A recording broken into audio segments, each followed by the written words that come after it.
जय Hind defence cadets and welcome back to our YouTube channel Indian power house. एक fighter jet तब तक सिर्फ एक फ्लाइंग मशीन है जब तक उसके वेपन्स और सेंसर्स कॉम्बैट रेडी ना हो जाए। आज हम बात करेंगे हमारे इंडिजीनियस तेजस MK1A प्रोग्राम की ग्राउंड रियलिटी पर।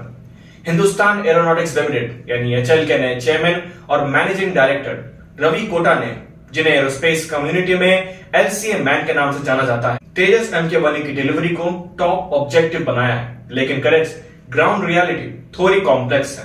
डिलीवरी एस्टिमेट्स के मुताबिक अब ये प्रोग्राम जून-जुलाई की टाइमलाइन को भी मिस कर देगा। आज के इस स्ट्रेटेजिक ब्रेकडाउन में हम समझेंगे कि इंडियन एयरफोर्स ने HAL को क्या कंसेशंस दिए हैं और सबसे इंपॉर्टेंट इंडियन एयरफोर्स की रेडलाइंस क्या है। तो अपना पूरा ध्यान आज के वीडियो पर फोकस करें। So without further ado let's begin our today's briefing. और नमस्ते और स्वागत है आप सभी का हमारे YouTube channel Indian power house में। सबसे पहले बात करते हैं डिलेस और इंडियन एयरफोर्स के स्टैंड्स की। डिलीवरी को फास्ट ट्रैक करने के लिए इंडियन एयरफोर्स मल्टीपल कंसेशंस देने के लिए तैयार हो गई है। ये फ्रेश कंसेशंस फरवरी में डिसाइड हुए एग्जेम्पशंस का एक एक्सपेंडेड वर्जन है। पहले पेंडिंग डेफिशिएंसीज को माइनर, मेजर और नॉट एक्सेप्टेबल कैटेगरीज में बनता गया था। अब सोर्सेस के मुताबिक इंडियन एयरफोर्स कुछ ऐसी डेफिशिएंसीज को भी एक्सेप्ट करने को तैयार है जो पहले मेजर कैटेगरी में आती थी। लेकिन ये कॉम्प्रोमाइज किस एरियाज में है? इंडियन एयरफोर्स पायलट कन्वीनियंस और ईज ऑफ ऑपरेशन से जुड़े टेम्पररी वर्कअराउंड्स को एक्सेप्ट करने के लिए तैयार है।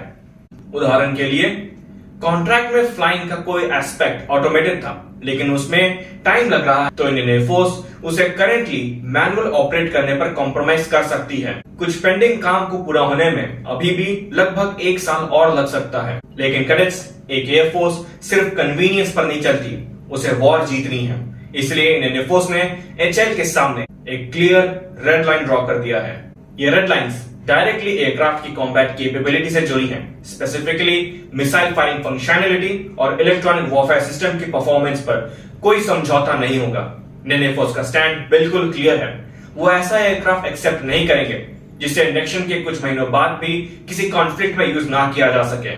तो डीले का असली रीजन आखिर क्या है? हिंदुस्तान एरोनॉटिक्स लिमिटेड हमेशा से इंजन डिलीवरीज में डिलेज को प्रिंसिपल रीजन बताता आया है, लेकिन प्रॉब्लम उससे कई ज्यादा गहरी है। CMD रवि कोटा ने इंडियन एयरफोर्स लीडरशिप को इन्फॉर्म किया है कि क्रूशियल इंटीग्रेशन वर्क अभी भी इनकम्प्लीट है।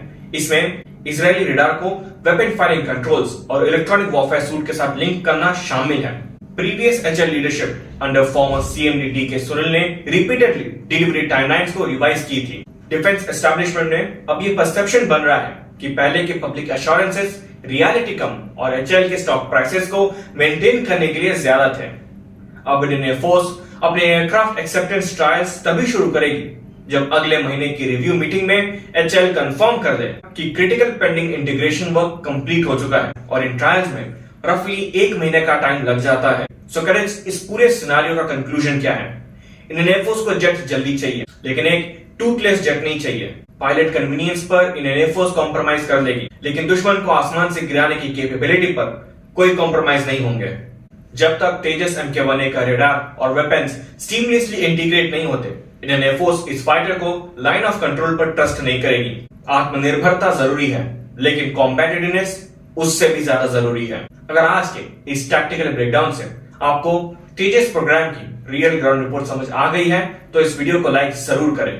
आर्म्ड फोर्सेस के अनफिल्टर्ड और हार्डकोर स्ट्रेटेजिक अपडेट्स के लिए हमारे YouTube channel Indian power house को सब्सक्राइब करना ना भूलें और कमेंट सेक्शन में हमें बताएं कि इंडियन एयरफोर्स का कॉम्बैट कैपेबिलिटी पर कॉम्प्रोमाइज ना करने का डिसीजन कितना सही है।